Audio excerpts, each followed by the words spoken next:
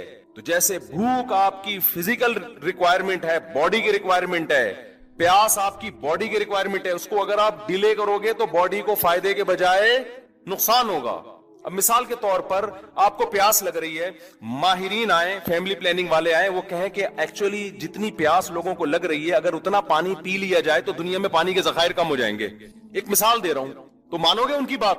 بولو نا کیا ہو گیا. اب بولو گے بھاڑ میں جائے, ذخائر کم ہو یا زیادہ, مجھے پیاس, تیری تحقیق پتہ نہیں کل غلط ثابت ہوگی, میں تو آدھا پانی کی کمی سے مر جاؤں گا. میں پانی کے ذخائر گئے تیل لینے, پانی چاہیے مجھے, پانی پیاس لگ رہی ہے. کوئی فیملی پلاننگ والا ہے کہ ایسے اصل میں کیلکولیشن کی ہے یورپ کے بڑے بڑے سائنسدانوں نے کہ اس وقت گندم اور مکئی اور یہ سب چیزوں کے ذخائر کم ہو رہے ہیں, لہذا آپ کھانا جب بھوک لگے تو نہ کھائیں آپ, یا آپ ایسا کریں کہ غبارے کھا کے پیٹ بھر لیں, یعنی نیچرل طریقہ نہ ہو, کوئی اور طریقے سے وہ روئی کھا لیں یا کچھ بھی کھا لیں. اب مانو گے اس کی بات؟ تمہاری ایسی کی تیسی یار, پیڑ بھرنا ہے بھائی ہم نے, یہ قدرت کو پتا ہے کہ کتنی روٹیاں پیدا کرنی ہے, کتنے, جب اس نے بھوک لگائی ہے تو انتظام کیا ہوگا نا, ورنہ تو یہ نظام ہی غلط ہے سارا. تو یاد رکھو جیسے بھوک لگنا باڈی کی ریکوائرمنٹ ہے, پیاس لگنا باڈی کی, تو ایسے ہی جو جسم میں سیکس کی ایک خواہش پیدا ہوتی ہے یہ بھی آپ کی باڈی کی ریکوائرمنٹ ہے. یہ ہندو کو بھی ہوگی, مسلم کو بھی ہوگی, عیسائی کو بھی ہوگی, حضرت جی کو بھی ہوگی, مفتی صاحب کو بھی ہوگی, ایک چور کو بھی ہوگی. اس میں بزرگ بعد میں ہوتے ہیں, مفتی صاحب آدمی کیا ہوتے ہیں؟ بولو نا, پہلے ہوتے ہیں. یہ ہر آدمی کا ہے, یہ باڈی کی ہے, باڈی کی نیڈ ہے. تو جب خدا نے آپ بھوک لگائی تو روٹی کا انتظام کیا اس نے نا, بارشیں برسا کے, نباتات پیدا کر کے. تو مرد کو جب اللہ نے شہوت کی بھوک لگائی تو اس کے لیے عورت کا انتظام اللہ نے کیا. عورت کو جب شہوت کی بھوک لگی تو اس کے لیے مرد کا انتظام خدا نے کیا. اب یہ دونوں کا ملاپ ہوگا اور اس کے نتیجے میں آٹومیٹیکلی بچے پیدا ہوں گے. ان میں کسی بھی پروسیس کو آپ نے روکنے کی کوشش کی تو فیملی پلاننگ والے تو خوش ہو جائیں گے, انسانیت کا بھی بیڑا غرق ہوگا اور خدا بھی ناراض ہوگا. سمجھ میں نہیں آ رہی میرا خیال ہے بات, کیونکہ اس کا مطلب ہے خدا کا نظام ہی غلط ہے. پھر اب جو ہاتھ سے اپنی خواہش پوری کرتے ہیں وہ خدا کو, اس نظام کو کیا کر دیتے ہیں؟ خلل پیدا. خدا نے خواہش رکھی تھی تاکہ تم نہ چاہتے ہوئے, اب دیکھو جو آدمی سائنسدان ہے, پڑھائی والا ٹائم نہیں ہے اس کے پاس, ایکچولی ملک میں ترقی اور یہ وہ, بھوک لگ رہی ہے کھا نہیں رہا, نتیجہ کیا نکلے گا؟ وہ مجبور ہو کے کھائے گا, یار کھا کے پیٹ بھرو تاکہ میں پڑھائی میں زیادہ توجہ لگاؤں, یہی کرے گا نا وہ. اگر اس کی رائے پہ رکھ دیتے تو وہ کہتا کہ 6 مہینے بعد اکٹھی ایک ٹیکا لگا دوں گا تاکہ میری جو کمی ہوئی ہے نا پوری ہو جائے. یہی کرے گا نا وہ, کھائے گا وہ کہے گا نہیں یار یہ کھانا ضروری ہے, کیوں بھائی؟ تاکہ میرا دماغ ادھر لگے پڑھائی میں, یہ خواہش میری پوری ہو. بالکل اسی طرح جب انسان بالغ ہوتا ہے, عورت بالغ ہوتی ہے, تو اس میں اللہ نے یہ ڈیزائرز پیدا کر دی ہیں. اب ان ڈیزائرز کا طریقہ یہ ہے کہ جو فطری نیچرل طریقہ اللہ نے جانوروں میں رکھا ہے وہ انسانوں میں رکھا ہے کہ نر اور مادہ کا ملاپ ہو. یہ ملاپ آپ کے نہ چاہتے ہوئے بھی کیا ہوگا؟ یہ کرنا پڑے گا آپ کو, تاکہ آپ کا دماغ کیا ہو, اسٹریس آپ کی, بولو نا, ختم ہو, اور پھر نتیجے میں اولاد آپ کے ہوگی. کیونکہ قدرت اس کے ذریعے کچھ اور کام لے رہی ہے.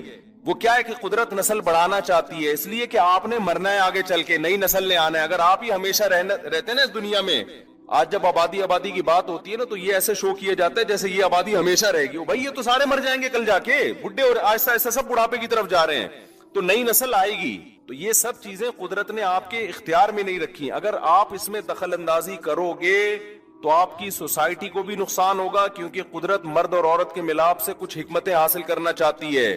تو وہ اللہ نے مرد اور عورت پہ نہیں رکھا ہے, وہ ایسا مسلط کر دیا ہے کہ نہ چاہتے ہوئے بھی ہوگا.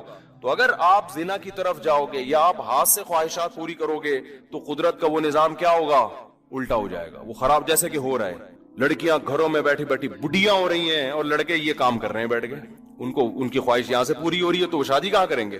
وہ بھی ڈپریشن میں جا رہی ہیں, یہ بھی ڈپریشن میں جا رہا ہے. ایک سارا ستیہ ناس کر دیا پورے نظام کا.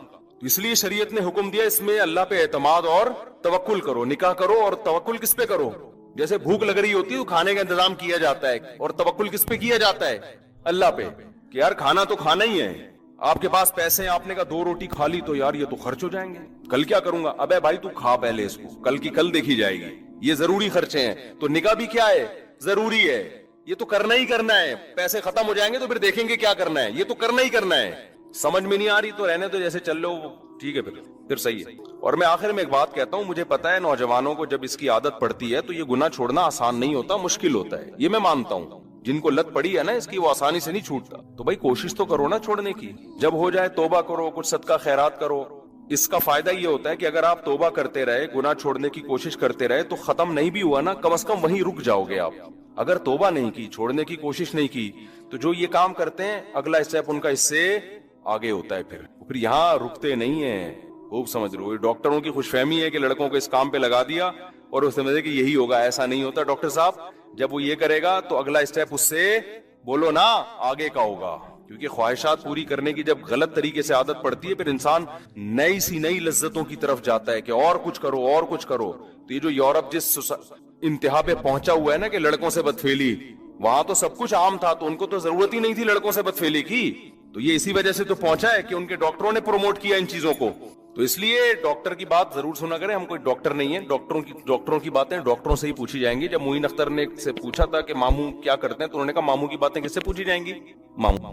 تو یہ بھی ایک ہے کہ ان تتقوا اللہ یجعل لکم فرقانا. اللہ میاں نے یہ ہاتھ کو حرام قرار دی ہے. دیکھو قرآن میں اللہ تعالیٰ کا کئی جہاں بھی اللہ نے خواہش پوری کرنے کی اجازت دی نا، تو ہر جگہ قرآن میں یہی آیت ہے. فرمایا الا علی ازواجہم او ما والذین هم لفروجہم حافظون. ہمارے نیک بندے اپنی شرمگاہوں کی حفاظت کرتے ہیں. الا علی ازواجہم، سوائے اپنی بیویوں کے. آپ کے پاس اللہ نے قرآن کے مطابق بیوی کے علاوہ کوئی آپشن نہیں رکھا. یہ ایک آیت نہیں ہے، تو بہت ساری آیتیں. میں پڑھنا شروع کروں تو پورا بیان اسی پہ ہو جائے گا. جگہ جگہ قرآن کہہ رہا ہے فَمَنِ ابْتَغَىٰ وَرَاءَ ذَلِكَ. قرآن کہہ رہا ہے جس نے بیوی کے علاوہ کوئی اور راستہ اختیار کیا، کوئی بھی راستہ ہو، فَأُولَٰئِكَ هُمُ الْعَادُونَ. یہ اس باؤنڈری کو کراس کر رہے ہیں جو خدا نے متعین کی ہے. اور خدا جو باؤنڈری متعین کرتا ہے، نیچر اسی کا نام ہے. کیا مطلب؟ یہ نیچر اور فطرت کی حدود کو بھی کیا کر رہے ہیں؟ کراس کر رہے ہیں. یہ نیچر سے بھی بغاوت کر رہے ہیں. تو یہ نیچرل کیسے ہو گیا میرے بھائی؟ اور حدیث میں کیا آتا ہے؟ حدیث میں آتا ہے عثمان ابن مظعون رضی اللہ تعالی عنہ، وہ حدیث کے راوی ہیں، فرماتے ہیں کہ ہم جب سفر میں ہوتے تھے، صحابہ تو بڑے طاقتور تھے، بہت زبردست اللہ نے ان کو صحتیں دی تھی. ہم جب سفر میں ہوتے تھے تو ہم پہ اپنی بیویوں سے جدائی بہت شاق گزرتی تھی، خواہشات بہت بھڑکتی تھی، اور بیوی سفر میں ہمارے ساتھ نہیں ہوتی. پہلے تو کئی مہینوں کا سفر ہوتا تھا. تو ہم نے پیغمبر صلی اللہ علیہ وسلم سے اجازت چاہی گناہ سے بچنے کے لیے ہم اپنے آپ کو خسی کر لیں. سمجھ میں آ رہی ہے بات؟ کیا کر لیں؟ اپنی کوئی دوا کھا کے یا کسی بھی طریقے سے اپنی جو سیکشول ڈیزائرز اللہ نے ہمارے اندر رکھی ہیں، اس مردانگی کو ہم ہمیشہ کے لیے ختم کر دیں تاکہ گناہ نہ ہو ہم سے. رسول اللہ صلی اللہ علیہ وسلم نے اس عمل سے منع کیا اور فرمایا تزوجوا، نکاح کرو، فإنی اباہی بکم الامم. اگر اپنے آپ کو تم نے یہ کر لیا تو تم نکاح کے قابل بولو نا نہیں رہو گے اور تمہاری نسل نہیں بڑھے گی. اب مجھے ایک بات بتاؤ، یہاں 2 علمی نقطے کی بات ہے. حضرت عثمان ابن مظعون نبی کو سے پوچھ رہے ہیں کہ یا رسول اللہ ہم پر عورت سے جدائی بہت شاق گزرتی ہے. تو ان کے دل میں یہ کیوں نہیں آیا کہ ہاتھ سے اپنی خواہش پوری کر لیں ہم؟ پہلے سوال تو یہ ہونا چاہیے تھا نا. نہیں آ رہی بات؟ بھائی یہ بھی تو سوال کا حصہ بن سکتا تھا نا کہ یا رسول اللہ اگر ہم ایسے کر لیں، ٹھیک ہے آپ خسی ہونے کی اجازت نہیں دیتے لیکن ہم ایسے کر لیں. یہ اس لیے نہیں پوچھا کہ عرب لوگ اس چیز سے مانوس. میں نے یہ جو پہلا دعویٰ کیا نا کہ یہ نیچرل نہیں ہے، خود سے کسی کا دماغ اس طرف نہیں جاتا، یا تو دوستوں سے سنتا ہے یا فحش چیزیں دیکھ دیکھ کے خواہشات اس کی بھڑکتی ہیں. ورنہ بالغ ہونے کے بعد جو خواہشات بھڑکتی ہے نا تو وہ عورت ہی کا خیال آتا ہے، شادی کا خیال آتا ہے کہ میری کوئی بیوی ہو. ہاتھ کا خیال نہیں آتا. میرے علم میں کوئی ایک صحیح حدیث بھی نہیں ہے جس میں صحابہ سے یہ سوال منقول ہو کہ انہوں نے نبی سے جا کے باقاعدہ ہاتھ سے اپنی خواہش پوری کرنے کے بارے میں سوال کیا ہو نبی کی زندگی میں. اس سے پتہ چلتا ہے کہ عرب لوگ اس سے مانوس نہیں تھے. وہ جانتے ہی نہیں تھے. کیوں؟ بر وقت شادیاں ہوتی تھی ان کی، وہ جانتے ہی نہیں تھے کہ یہ کیا عمل ہے بھائی. اور جس کی دیر سے بھی ہو رہی ہے وہ بھی نہیں کر رہا ہوتا تھا. بعد میں تو ٹھیک ہے جب اجمیوں سے اختلاط ہوا تو ایسی روایات ہمیں ملتی ہیں. جب اسلام دنیا میں پھیلا عجم بھی بہت سارے داخل ہوئے تو بہت کچھ لے کر آئے وہ اپنے ساتھ. حضرت عثمان بن مظعون سوال بھی نہیں پوچھ رہے. سوال نہ پوچھنا اس کی علامت ہے کہ ان کا دماغ اس طرف گیا ہی نہیں. دماغ ہی نہیں گیا تو وہ گویا انہوں نے سمجھے کہ تو کوئی پوچھنے کی چیز ہی نہیں ہے. تو یعنی ان کی بھی خواہش یہ نہیں تھی کہ ہم ہاتھ سے اپنی خواہش پوری کر لیں. دماغ ہی نہیں جا رہا ان کا اس طرف. ایک تو یہ پتہ چلتا ہے. دوسری بات, عثمان ابن مظعون رضی اللہ تعالی عنہ کو زنا کا خطرہ, کیونکہ سفر میں ہے اور اتنا شدید خطرہ کہ وہ اس پر آمادہ ہو گئے ہیں کہ میں اپنے آپ کو نامرد بنا لوں. کیونکہ صحابہ تو گناہ سے ڈرتے تھے نا, کیا کر لوں اپنے آپ کو. بتاؤ کسی مرد کے لیے نامرد بن جانا یہ کتنی بڑی آزمائش ہے, کتنا بڑا عذاب ہے ایک طرح کا. لیکن وہ چاہ رہے ہیں کہ اس زنا سے تو بچ جاؤں گا نا میں, کسی طریقے سے برائی سے تو بچ جاؤں گا, کیونکہ ہم سے نہیں بیوی کی جدائی برداشت ہو رہی. اس سے دوسرا نقطہ کیا پتہ چلتا ہے, زنا کتنی بری چیز ہے. اور لوگ سفر میں جاتے ہیں, کہہ رہے ہیں یار ہم تو مجبور ہیں, بیگم نہیں ہے تو کیا کریں یار.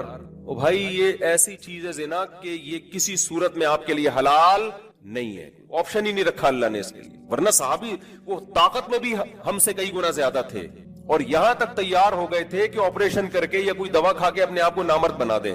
لیکن تیسری نقطے کی بات یہ, یعنی دوسری بات کیا ہوئی کہ زنا کتنا برا عمل ہے. زنا کی طرف نہیں جا رہے کہ یا رسول اللہ ایسی شدید مجبوری میں ہمیں زنا کی اجازت دے دی جائے, بعد میں ہم توبہ کر لیں گے. نہ متا کی اجازت دی اور نہ زنا کی. متا کہتے ہیں ٹیمپریری شادی, اس کی بھی نہیں, وہ بھی اسلام میں حرام ہے. متا سمجھتے ہیں نا 2 گھنٹے کا نکاح, 4 گھنٹے کا نکاح, ایک ہفتے کا نکاح. اس میں اور زنا میں اسلام میں کوئی فرق نہیں ہے.